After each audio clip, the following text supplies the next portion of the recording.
le livre de Chuang-Tzu.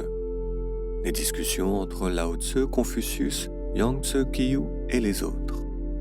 4e partie. Confucius dit à Lao Tan: j'ai étudié avec soin les 5 classiques, le livre des Odes, les annales historiques de la période des printemps et des automnes, le livre des rites, le livre des mutations et le livre des documents. J'ai étudié aussi pour me parfaire le livre des musiques. Je me suis appliqué longtemps à l'étude de ces 6 traités. Je me les suis rendus familiers. J'ai parlé devant 72 princes, et pour les améliorer, je leur ai exposé les principes politiques des anciens et remarquables souverains parmi les ducs de Chu et de Chao. À ma grande surprise, aucun d'eux n'a profité de ces enseignements. C'est vraiment difficile de convaincre pareils gens. Comment aurait-il pu vous comprendre? Dit Lao Tzu. Ces 6 traités ne sont que les empreintes que laissèrent derrière eux les anciens souverains. Ces écrits n'expliquent pas le pourquoi du comment de leurs actions. Que peut-on déduire de l'empreinte d'un pied, sinon qu'elle a été faite par un pied? L'empreinte est muette. Elle ne nous apprend pas la réalité telle qu'elle fut, vivante et vraie. Les hérons se séduisent en se regardant. Certains insectes en bourdonnant, d'autres sont hermaphrodites. Il n'y a qu'à les laisser faire, chaque espèce d'après sa nature. La nature ne se modifie pas, le destin ne se change pas, le temps ne peut être arrêté, l'évolution ne peut être obstruée. Suivez le cours naturel et vous n'aurez que des succès. Allez à l'encontre et vous n'aurez que des insuccès. Confucius rentra ensuite chez lui durant 3 mois. Au bout de ce temps, il alla trouver Lao Tzu et lui dit: mais j'y suis maintenant. Les corbeaux et les pies couvrent leurs œufs. Les poissons imprègnent leurs frais. Le sphinx naît du cocon. La naissance du frère cadet attriste l'aîné.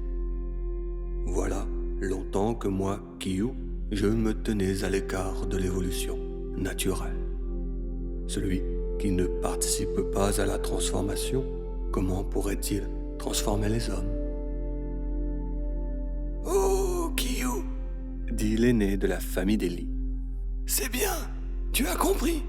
Le Tao.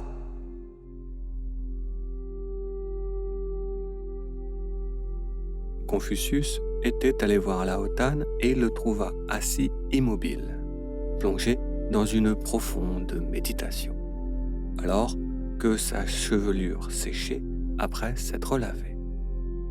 Confucius attendit discrètement qu'il fût revenu à lui, puis il lui dit: Oh, vous, Lao Tan, vous sembliez avoir quitté choses et hommes pour vous tenir dans la solitude.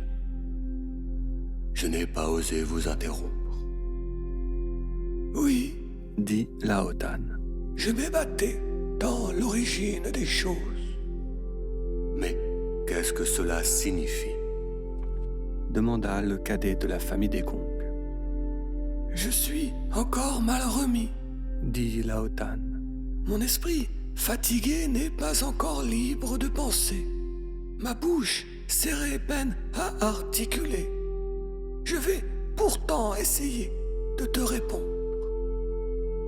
Glacée est l'extrême obscurité, chaleureuse est la lumière suprême. Les anciens voyez cela comme les deux modalités du tout. L'étendue du yin est symbolisée par la terre qui reçoit paisiblement. L'apogée du yang est symbolisée par le ciel qui apporte l'activité féconde. La passivité de la terre s'offrant au ciel. L'activité du ciel s'exerçant sur la terre. De cela naquirent tous les êtres. La force invisible, l'action et la réaction de l'union du ciel et de la terre produit l'évolution naturelle. Le commencement et la fin, la plénitude et le vide, les cycles du soleil et de la lune. Tout cela est produit par cette cause unique que personne ne voit, mais qui fonctionne toujours. Je l'appelle le Tao. La vie se développe vers un but. La mort est un retour vers ce terme. Les genèses se succèdent sans cesse sans qu'on en sache l'origine, sans qu'on en voie le terme. L'union du ciel et de la terre sont l'unique moteur de ce mouvement. Voilà la contemplation de cette beauté qui nourrit ma joie. S'ébattre dans ce ravissement, c'est la récompense de l'homme qui devient meilleur. Mais comment l'atteindre ? demanda Kong Kiyu. Par la paisible acceptation de la différence, dit le vieux maître. Les animaux qui peuplent les steppes n'ont d'attrait pour aucun pâturage en particulier. Les poissons qui vivent dans les eaux ne tiennent à aucun habitat déterminé. De là, on observe qu'aucune condition ou changement n'altère leur paix. Vois Kiyu, tous les êtres comme un immense tout. Celui qui s'unit au tout prend conscience de cela. Celui-là considère son corps du même œil que la poussière, la vie et la mort du même œil que le jour et la nuit. Qu'est-ce qui pourrait émouvoir celui qui accepte le gain comme la perte, le bonheur comme le malheur? Ces différences ne sont que des résidus. Elles ne sont rien à ses yeux. L'union leur est supérieure. Ils méprisent les dignités comme de la boue. La noblesse véritable ne supporte aucune vicissitude. Dès lors, rien n'altérera sa paix. Celui qui imite le Tao comprend cela. Oh, oh, fit Confucius ébahi. voilà d'excellentes paroles sur le perfectionnement. Vous qui êtes le saint du pays de Chu, le gardien de la voie des anciens. Cet enseignement peut-il être résumé en quelques mots ? Lao Tan lui répondit. Les sources jaillissent naturellement. L'homme qui devient meilleur s'élève spontanément. Le ciel est haut, la terre est épaisse, le soleil et la lune sont lumineux. Tout le monde le sait, sans parole. Quand il fut sorti, Confucius raconta cette discussion à son disciple Yen Huai. Celui-ci eut cette célèbre réponse.